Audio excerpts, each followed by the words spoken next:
In the academic art of riding, I try to work with a cultural heritage. On one hand, what I have learned from my teacher, they have handed over from their teacher, and I try to hand it over to my pupil. But on the other hand, it is difficult for generation to hand over to the next. So what did I learn from my teacher and they learned from their teacher, and how much got lost?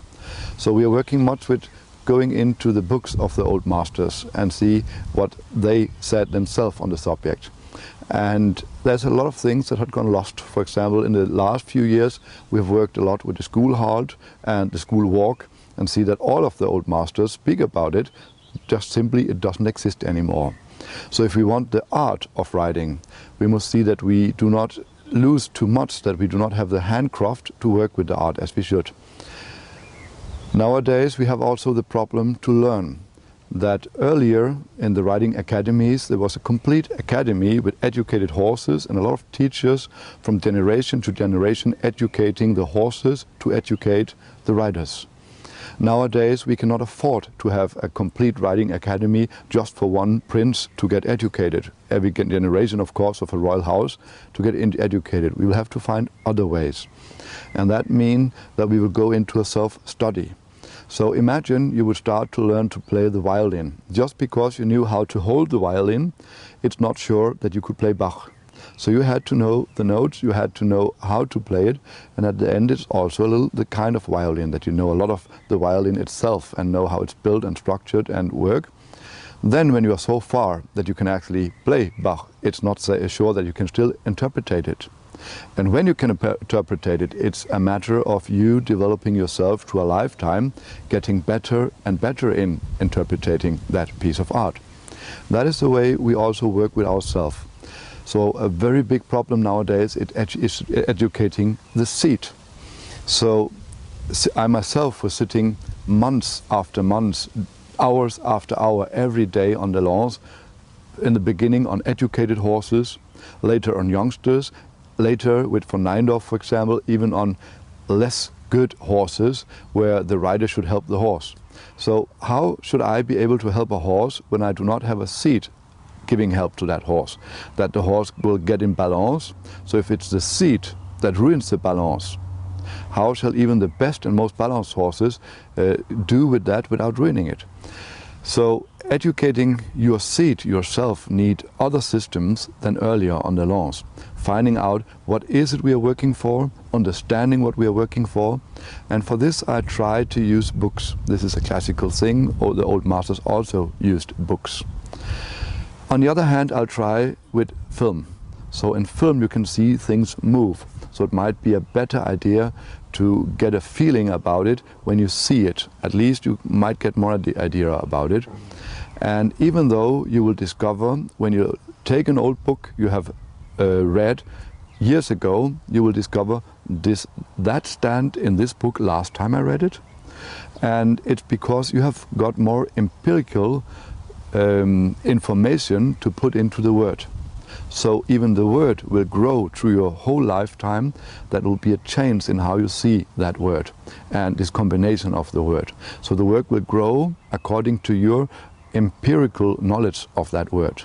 And even when you see something with your eye, in the beginning you might just see a detail, and later you will see another detail, and first later you will put the details together and see a holistic view on the thing, and from the holistic view again look into a detail. So it will be very, very difficult to do this journey without a teacher. But there are people, that might be you, who are very good in working on your own hand. The most important for a teacher is to make the pupil independent. It's a very typical pedagogical failure to make the pupil dependent on the teacher. And if that happens, every generation will be worse than the one before. As we are now in a period where we have lost so much, we cannot afford to lose even more. So we'll have to grow over the next generations. If I will see the end of the academic art of riding to my lifetime is not only unsure, it will be wrong, because there cannot be an end. It will still develop afterwards. Everybody will handle art as every art. So if you're a painter, you will have to learn how to draw and how to paint and how to mix the colors, and then you can decide how to use them. So first it's learning a handcraft. And I'm amazed nowadays that people want to interpret the art without knowing the handcraft. You cannot just take a violin in your hand and play Bach, even if you like to. And therefore we see very special caricatures of, for example, a Piaf.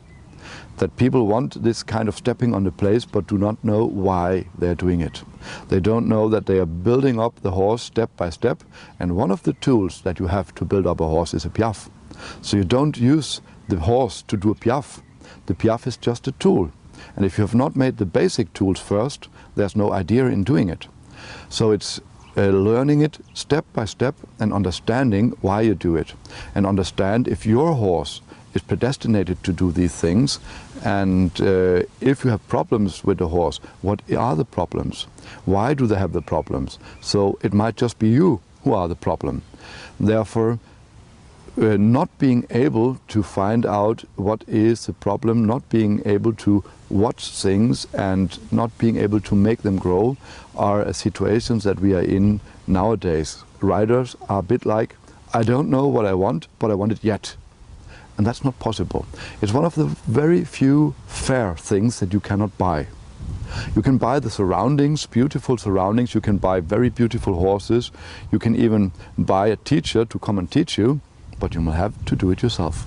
It's a journey not out into the world. You can get inspired out there, but it's a journey into yourself. It's you developing your mind. Two spirits must want to do what two bodies can. And if your body is not developed, how can you expect the back of the horse to make a natural horseback swinging if you cannot participate in it? And how can you expect that you shall get the teacher of your horse if you do not even have yourself in a balance, mentally or physically? So therefore, I hope that I can help a little to your journey with showing these films by trying to make books about it, but in the main case, it's you and your horse. Have a pleasant time with that.